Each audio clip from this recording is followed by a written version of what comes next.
ಇಂದು ಹಾಸನದಲ್ಲಿ ಜನಕಲ್ಯಾಣ ಸಮಾವೇಶ ಹಮ್ಮಿಕೊಳ್ಳಲಾಗಿದ್ದು, ಮೊದಲು ಹಾಸನಾಂಬೆ ತಾಯಿಯ ಪಾದಗಳಿಗೆ ನಮಸ್ಕರಿಸುತ್ತಾ, ಕಾಂಗ್ರೆಸ್ ಶಕ್ತಿ ದೇಶದ ಶಕ್ತಿಯಾಗಿದ್ದು, ಕಾಂಗ್ರೆಸ್ ಇತಿಹಾಸ ದೇಶದ ಇತಿಹಾಸವಾಗಿದೆ. ಕಾಂಗ್ರೆಸ್ ಅಧಿಕಾರಕ್ಕೆ ಬಂದರೆ ಎಲ್ಲ ವರ್ಗಗಳು ಅಧಿಕಾರಕ್ಕೆ ಬಂದದ್ದೇ. ಕಳೆದ 25 ವರ್ಷಗಳ ನಂತರ ಹಾಸನದ ಮಹಾಜನತೆ ಕಾಂಗ್ರೆಸ್ಸಿಗನನ್ನು ಆರಿಸಿ ಸಂಸತ್ತಿಗೆ ಕಳಿಸಿದ್ದೀರಿ.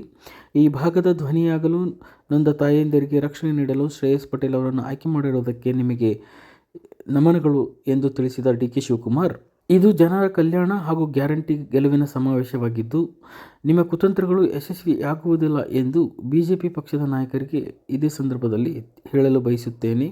ನಿಮ್ಮ ಕುತಂತ್ರಕ್ಕೆ ಜನರು ಈಗಾಗಲೇ ಉತ್ತರ ಕೊಟ್ಟಿದ್ದಾರೆ. ಕಲ್ಯಾಣ ಕರ್ನಾಟಕ ಭಾಗದ ಸಂಡೂರು, ಕಿತ್ತೂರು, ಕರ್ನಾಟಕದ ಶಿಗ್ಗಾವಿಯಲ್ಲಿ ಮಾಜಿ ಸಿಎಂ ಬೊಮ್ಮಾಯಿ ಅವರ ಪುತ್ರನನ್ನು ಜನ ಸೋಲಿಸಿದ್ದು, ಹಳೆ ಮೈಸೂರು ಭಾಗದ ಚನ್ನಪಟ್ಟಣದಲ್ಲಿ ಮಾಜಿ ಪ್ರಧಾನಿ ಮಂತ್ರಿಯ ಮೊಮ್ಮಗ, ಮಾಜಿ ಮುಖ್ಯಮಂತ್ರಿಯ ಮಗನನ್ನು ಜನ ತಿರಸ್ಕರಿಸಿದ್ದಾರೆ.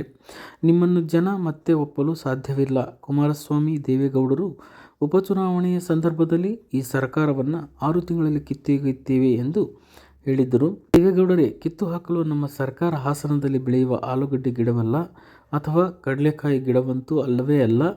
138 ಶಾಸಕರ ಜನ ಬೆಂಬಲವಿರುವ ಸರ್ಕಾರ ನಮ್ಮದಾಗಿದ್ದು, ಇದನ್ನು ಕಿತ್ತು ಹಾಕಲು ನಿಮ್ಮ ಹಣೆಯಲ್ಲೂ ಕೂಡ ಬರೆದಿಲ್ಲ ಎಂದು ಇದೇ ಸಂದರ್ಭದಲ್ಲಿ ವ್ಯಂಗ್ಯವಾಡಿದರು. 2028ಕ್ಕೆ ಮತ್ತೆ ಕಾಂಗ್ರೆಸ್ ಸರ್ಕಾರ ಅಧಿಕಾರಕ್ಕೆ ಬರಲಿದ್ದು, ಇಲ್ಲಿರುವ ಜನ ರೈತರ ಮಕ್ಕಳು. ಬಿಜೆಪಿ ಅವಧಿಯಲ್ಲಿ ನಮ್ಮ ಹೆಮ್ಮೆಯ ನಂದಿನಿ ಹಾಲಿನ ಅಮೂಲ್ ಜೊತೆ ವಿಲೀನ ಮಾಡಲು ಮುಂದಾಗಿದ್ದರು. ಈಗ ಅದೇ ನಂದಿನಿ ದೆಹಲಿ ಮಾರುಕಟ್ಟೆಗೆ ಲಗ್ಗೆ ಇಟ್ಟು ತಿರುಪತಿ ತಿಮ್ಮಪ್ಪನ ಲಡ್ಡು ಪ್ರಸಾದಕ್ಕೂ ನಂದಿನಿ ತುಪ್ಪ ಪೂರೈಕೆಯಾಗುತ್ತಿದೆ. ಇದು ರಾಜ್ಯದ ಹಾಲು ಉತ್ಪಾದಕ ರೈತರಿಗೆ ಕೊಟ್ಟಿರುವ ಶಕ್ತಿ. ನಾವು ಕೇವಲ ರಾಜಕಾರಣ ಮಾಡಲು ಬಂದಿಲ್ಲ, ಬದುಕಿನಲ್ಲಿ ಪಾಲುದಾರರಾಗಲು ಬಂದಿದ್ದೇವೆ ಎಂದು ಡಿ.ಕೆ. ಶಿವಕುಮಾರ್ ಇದೇ ಸಂದರ್ಭದಲ್ಲಿ ದೇವೇಗೌಡರ ಕೋಟೆಯಲ್ಲಿ ಘರ್ಜಿಸಿದರು.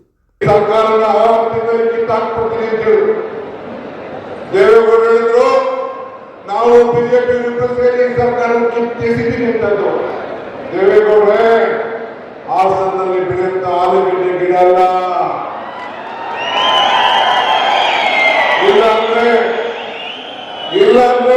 ಕಡಲೆಕಾಯಿ ಗಿಡ ಅಲ್ಲ. ಕಿತ್ತಕ್ಕೆ 138 ಶಾಸಕರಂತ ಜನಬೆಂಬಲದ ಇದೊಂದು ಸರ್ಕಾರ, ಜನಬೆಂಬಲದ ಸರ್ಕಾರ. ನಿಮ್ಮ ಹಣೆಗೂ ಬಂದಿಲ್ಲ. 228ಕ್ಕೆ ಇದೇ ಈ ಜನತೆಯ ಕಾಂಗ್ರೆಸ್ ಸರ್ಕಾರ ಈ ದೇಶದಲ್ಲಿ ಅಧಿಕಾರಕ್ಕೆ ಇರ್ತದೆ. ಇದನ್ನ ನಾವು ಕೊಡಬೇಕು. ಈ ರಾಜ್ಯದಲ್ಲಿ ಅಧಿಕಾರಕ್ಕೆ ಇರ್ತದೆ, ನಾವು ಕೊಡಬೇಕು. ಆದ್ರಿಂದ ತಾವು ಎಲ್ಲ ರೈತರ ಮಕ್ಕಳಿದ್ದೀರಿ. ಹಿಂದೆ ತಾವು ಗಮನಿಸಿದ್ದೀರಿ, ಇಲ್ಲೆಲ್ಲ ಬಹಳ ಜನ ಹಾಲನ್ನು ಹಾಕ್ತಾ ಇದ್ದೀರಿ. ಹಿಂದೆ ಏನಾಗಿತ್ತು, ಬಿಜೆಪಿ ಸರ್ಕಾರದಲ್ಲಿ ನಂದಿನಿ ಹಾಲು ಅಮೂಲ್ ಜೊತೆ ಪಂಚಾಯತ್ ಕೊಟ್ಟಿತ್ತು. ಈಗ ದೆಹಲಿಗೆ ಮುಖ್ಯಮಂತ್ರಿಗಳು ಹೋಗಿ ನಿಮ್ಮ ಹಾಲನ್ನ, ನಂದಿನಿ ಹಾಲನ್ನ, ತುಪ್ಪವನ್ನ ಹಂಚಲಿಕ್ಕೆ ಈಗ ಕಾರ್ಯಕ್ರಮವನ್ನು ರೂಪಿಸಿದ್ದಾರೆ.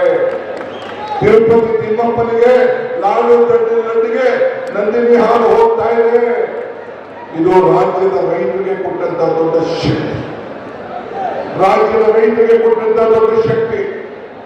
ಆದ್ರಿಂದ ಈ ಸಂದರ್ಭದಲ್ಲಿ ನಾನು ಹೇಳೋದಿಷ್ಟೇ, ನಾವು ರಾಜಕಾರಣ ಮಾಡಲಿಕ್ಕೆ ಮಾತ್ರ ಇಲ್ಲಿ ಬರಲಿಲ್ಲ. ನಿಮ್ಮ ಬದುಕಿನಲ್ಲಿ ನಾವೆಲ್ಲ ಸೇರಿ ನಿಮ್ಮ ಬದುಕಿನಲ್ಲಿ ನಾವೆಲ್ಲ ಪಾಲಾಗಬೇಕು ಅನ್ನೋ ದೃಷ್ಟಿಯಿಂದ ಈ ಸರ್ಕಾರ ಇವತ್ತು ರಚನೆ ಆಗಿದೆ.